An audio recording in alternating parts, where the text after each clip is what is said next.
அனைவருக்கும் வணக்கம். தமிழ்நாட்டில் உள்ள பல குடும்பங்களுக்கு மிகப்பெரிய பாடத்தை கற்றுக் கொடுத்து விட்டு சென்றிருக்கிறது வரதட்சணை கொடுமையால் கொல்லப்பட்ட ரிதன்யாவுடைய மரணம். அவருடைய ஆன்மா சாந்தியடணும் அப்படின்னு நீங்கள் நினச்சிங்கன்னா இந்த வீடியோக்கு ஒரு லைக் பட்டனை ப்ரெஸ் பண்ணிடுங்க. உங்களுடைய இரங்கலை கீழே இருக்கக்கூடிய கமெண்ட் செக்ஷனில் மறக்காமல் சொல்லுங்கள். சரி, வாங்க இப்போ நம்ம வீடியோக்குள்ளே போகலாம். ரிதன்யாவுடைய தற்கொலை தமிழ்நாட்டையே உலுக்கியுள்ளது. ரிதன்யாவுக்கும் கவினுக்கும் கடந்த 2025 ஏப்ரல் 11 திருமணம் நடந்தது. ரிதன்யாவின் பெற்றோர் 300 சவரன் நகை மற்றும் 70 லட்சம் ரூபாய் மதிப்புள்ள வோல்வா கார் ஆகியவற்றையும் வரதட்சணையாக கொடுத்ததாக கூறப்படுகிறது. திருமணமாகி முதல் 2 வாரங்கள் அமைதியாக இருந்ததாகவும் 3வது வாரத்திலிருந்து வாக்குவாதங்கள் தொடங்கியதாகவும் ரிதன்யாவுடைய தந்தையான அண்ணாதுரை தெரிவித்திருக்கிறார். இதையடுத்து அண்ணாதுரையும் ரிதன்யாவின் தாயாரும் தலையிட்டு ரிதன்யாவை வீட்டிற்கு அழைத்து வந்துள்ளனர். கவின் அப்போது ரிதன்யாவை பார்க்க வந்துள்ளார். கடைசியாக வீட்டிற்கு வந்து ரிதன்யா தனது கணவர் வீட்டுக்கு செல்லவும் மறுத்திருக்கிறார். ஜூன் 28 காலை 9:30 மணியளவில் ரிதன்யா தன்னுடைய அப்பாவின் காரிலேயே கோயிலுக்கும் சென்றுள்ளார்.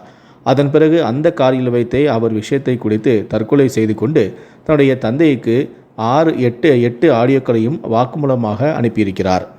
இந்த நிலையில்தான் ரிதன்யாவின் மரணத்திற்கு வேறு சில காரணங்கள் இருப்பதாகவும் தற்போது தகவல் வெளியாகியிருக்கிறது. அதாவது, உதாரணமாக 300 பவுன் நகை போட்ட ரிதன்யாவுடைய பெற்றோர் அதை பெருமையாக நினைத்து கொண்டனர். அதோடு ரிதன்யாவின் அம்மா அதை திருமண மேடையிலேயே பெருமையாக எல்லோருக்குமே தூக்கி காட்டியும் இருக்கிறார். இது போன்ற செயல்கள் வரதட்சணையை மேலும் தூண்டவே செய்யும். கவின் போன்ற பெற்றோருக்கும் இன்னும் வரதட்சணை கேட்கும் தைரியத்தையும் இது கொடுக்கும். வரதட்சணை அசிங்கம் என்று யோசிக்காமல் அதை மேடையிலேயே தூக்கி காட்டும் அளவிற்கு தான் அவர்களின் நிலைப்பாடுகளும் இருந்துள்ளன. அதோடு ஒரு பெண் கணவன் இல்லாமல் இருப்பதை விட உயிரோடு இருக்க வேண்டும் என்று நினைப்பது ஒரு குடும்பத்தின் செயலாக இருக்க வேண்டும். ஆனால் ரிதன்யா அப்பாவோ என் மகள் ஒருத்தனுக்கு ஒருத்தின்னு செத்துட்டா, அதை நினைச்சா பெருமையாக தான் இருக்குது என்று வரதட்சணையால் தற்கொலை செய்து கொண்ட ரிதன்யாவின் அப்பா அண்ணாதுரை சர்ச்சையாக பேசியிருக்கிறார். அவருடைய வீடியோ சமூக ஊடகங்களில் வைரலாக வருகிறது. பலர் திருமணம் பிடிக்கவில்லை என்றால் மாற்று வாழ்க்கை அமைக்கிறாங்க, சிலர் அப்படி இல்லை என்று முடிவும் எடுக்கிறார்கள். மாற்று வாழ்க்கை அமைக்காமல் இருக்கிறாங்க என்பது அவருடைய விருப்பம்.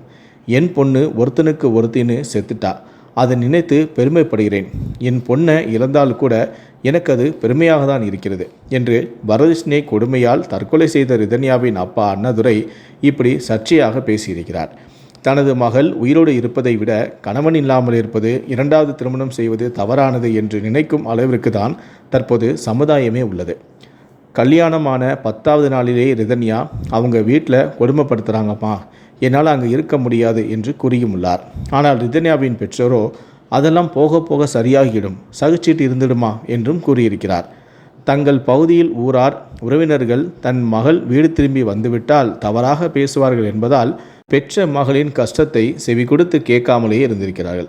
அந்த பேச்சே ரிதன்யாவிற்கு தனக்கு ஆதரவு செய்ய யாரும் இல்லை என்ற நிலைமையை உருவாக்கியுள்ளது.